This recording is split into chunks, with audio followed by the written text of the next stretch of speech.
Alrighty, everybody. Good morning, good afternoon, good evening to all of you wonderful people out there. I'm Savannah Louie with Atlanta News First here at the First Alert Desk. It is 8:08 on your July 10th here. Happy Monday to all of you. Hope you're doing well.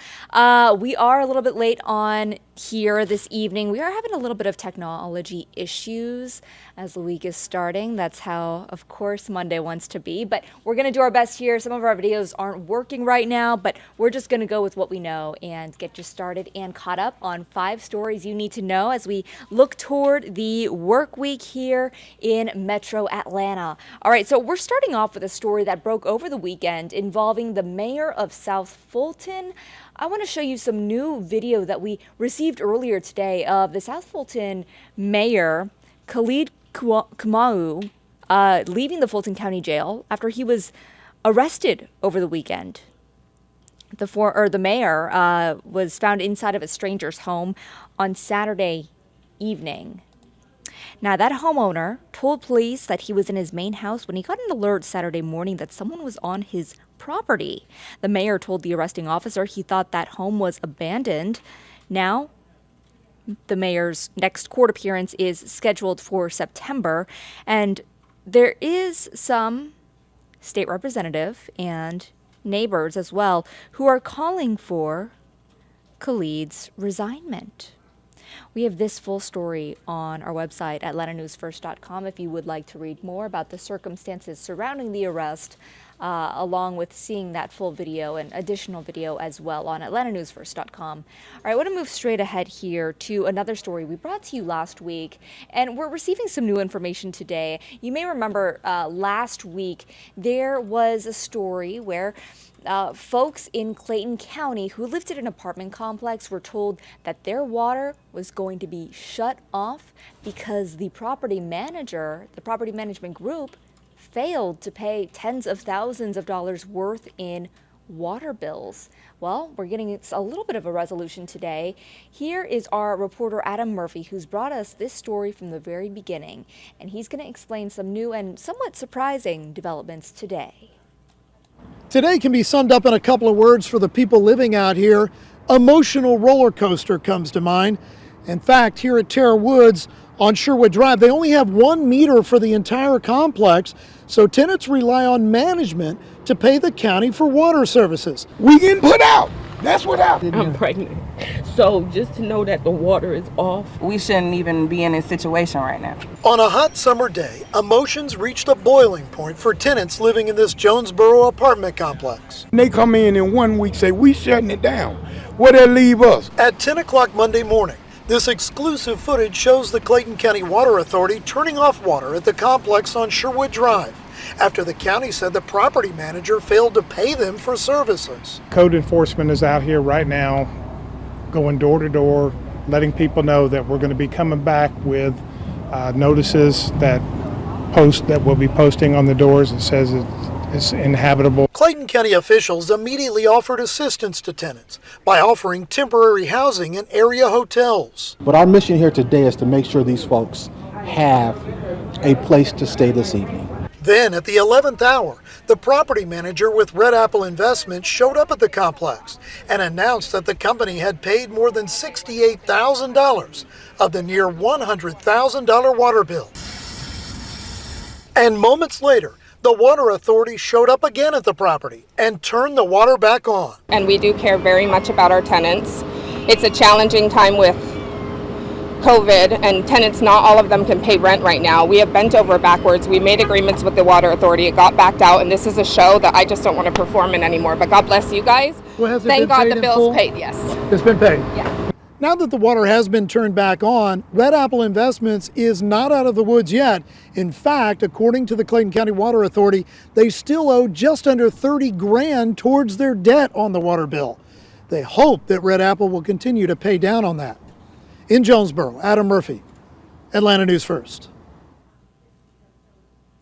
All right, for our next story tonight, I want to bring you an update on a story we first brought you some time ago. You might remember, if you are from the Atlanta area, it's been almost 2 years to the dot where a man was beaten and left for dead on the train tracks in Buckhead. Well, today we have learned that authorities have 2 people of interest they're looking for in this case. Now, I wanted to show you some video, or at least their pictures tonight, but unfortunately, we're having some issues with our technology. So if you want this full story, you're going to need to go to atlantanewsfirst.com. We have pictures of the 2 people that police are looking for.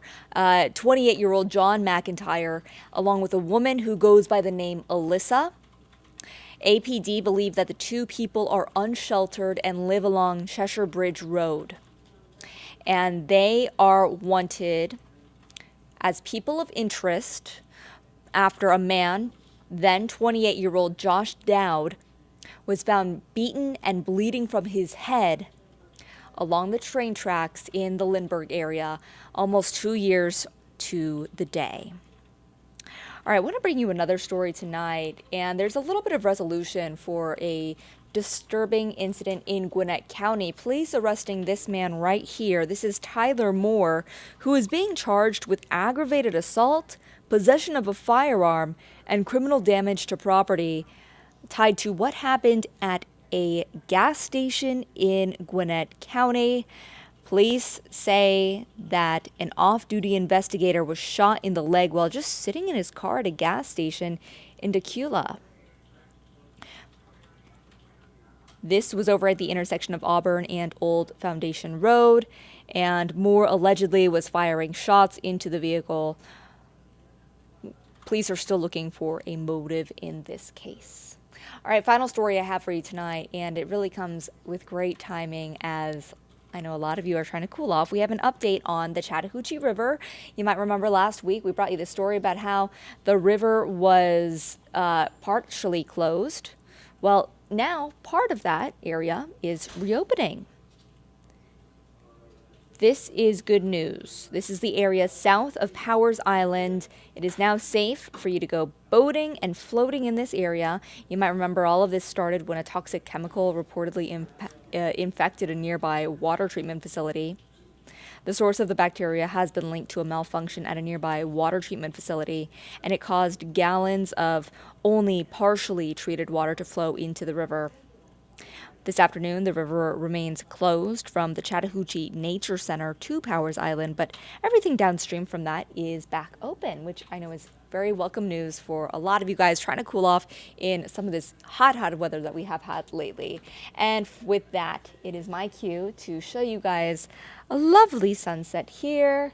You can see the sun reflecting off Mercedes-Benz Stadium as we bring in meteorologist Patrick Peet. Patrick's going to bring you a forecast and hopefully a little bit of cool weather, but honestly, it's July. I highly doubt that. Yeah, no luck on the cool weather. Unfortunately, there is a little bit of luck with more of these sky views. Gorgeous out there. Taking a look at Mercedes-Benz Stadium. The skies are mostly clear in that area. There are some areas where there are some clouds lingering this evening, and we are still tracking at least some spotty showers. Those rain chances will continue to decrease as we head through the next few hours, which is great news for everyone who is looking to get out and about. So I'm going to go ahead and switch our views here just for a second, and we'll take a look at the next couple of days. And thankfully we are trending drier as we head towards your Tuesday and Wednesday. Lots of sunshine. Temperatures are still going to be near seasonal norms, but it will not be as humid. So great opportunities for everyone to get outside, maybe get some yard work done. Maybe you have some gardening that you want to get done, or maybe you just want to take the pets out for an extended walk at the park. Green light for all of that the next few days. A few more clouds will trickle in as we head towards Wednesday. Those rain chances really don't increase until late week. So we're talking about that unsettled weather pattern that we saw last week really dominating. We have a low-end chance for showers on Thursday, but we do believe that the better chance for all of this will be Friday, Saturday, Sunday, and into the start of next week. So we want to soak up all of this sunshine while we have it. Meanwhile, the heat indices are also going to be increasing late week. Those feel-like temperatures are going to be flirting with 100 degrees by 30, and I think that lots of locations will see triple-digit heat indices Friday into Saturday. Meanwhile, gorgeousness out there for tomorrow. Lots of sunshine throughout all day parts. Rain chance less than 5%. it's going to be a nice day. Temps in the low 70s for the morning, but I do expect temps to climb as we head into the afternoon. 70 degrees at the 7 o'clock hour, 73 by the time everybody's at work. Daytime highs hitting 88 degrees in Smyrna and Austell. Same for Douglasville. 87 down in South Fulton. We'll be at 90 here in Atlanta. Same for Decatur. 88 Alpharetta and Marietta. 87 in Sandy Springs. Same for Beaufort. Lawrenceville will top out at 88, as well as Stone Mountain and Lithonia. Norcross a little bit warmer at 89. Heading into tomorrow night, I do think it's going to be a great evening to maybe do some outdoor dining. 7, 8 o'clock, low 80s, mostly clear skies, a nice little breeze out of the west-northwest. Picture perfect skies. And for this time of year, picture perfect conditions. We will notice a few more clouds heading into Wednesday. Temps are going to be a little bit warmer as well, already flirting with 90 degrees across parts of the region at around lunchtime. So that just lets you know where we're going. Into the low 90s for the afternoon. There is some lingering moisture around that. Rain chance at about 10% Wednesday, but I don't think this is going to impact most of us. I think we're going to be wedged in between the moisture, and I don't think it'll make it into the metro. But better rain chances will arrive as we head into your Thursday. Calling it mostly cloudy with a 20% chance of showers. You can see there's moisture kind of all around us. That will only increase as we head into your Friday, so scattered showers and storms likely during the afternoon and early evening. We'll see it die down overnight and then return for the afternoon as we head into Saturday. So we'll be watching this pattern. Unfortunately, looks like it's going to evolve into a pretty wet Sunday as well. Meanwhile, the heat indices are going to be climbing Wednesday into Thursday, feeling like the mid-90s, and then getting into the upper 90s Friday and Saturday, where some folks could see the return of triple-digit heat index. I do believe this will remain below heat index or heat alert requirements, but it's still going to be a bit sticky and muggy out there and uncomfortable nonetheless for the weekend. And you can see those rain chances will linger into Sunday and Monday, where temperatures are not changing a whole lot throughout the week, somewhere in the low 90s for the next 7 days, just watching that back half of the week. Haven't done a tropical update in a while, but we are continuing to monitor it out there right now. There's an unorganized area of low pressure that is going to develop as we head through the next day or so. Low end chance of anything happening by Wednesday. But as we extend out the forecast to 7 days, there's a 40% chance that we could be talking about a tropical or subtropical depression if this starts to get its act together. Needless to say, this is moving out towards the east. It's out in the middle of the Atlantic, and it's expected to drift more towards the east and then north, which is cooler water. So not really expecting any impacts to land and not expecting much intensification beyond that. But we'll keep you alert. We'll keep our eye on it, and we'll keep you posted. So I want to take a second to get back to the 7-day forecast because I want to see if you have any questions, and I'll leave that up for a couple of minutes and check where our viewers are joining us. Good evening to everybody, and see if there's any questions about anything in the 7-day. And they're not. So that means you guys are good and I'm good. You'll prepare for tomorrow, and you can get that last look at the forecast this evening. We have another newscast that'll be starting in about 40 minutes, so you can catch us on Peachtree TV at 9.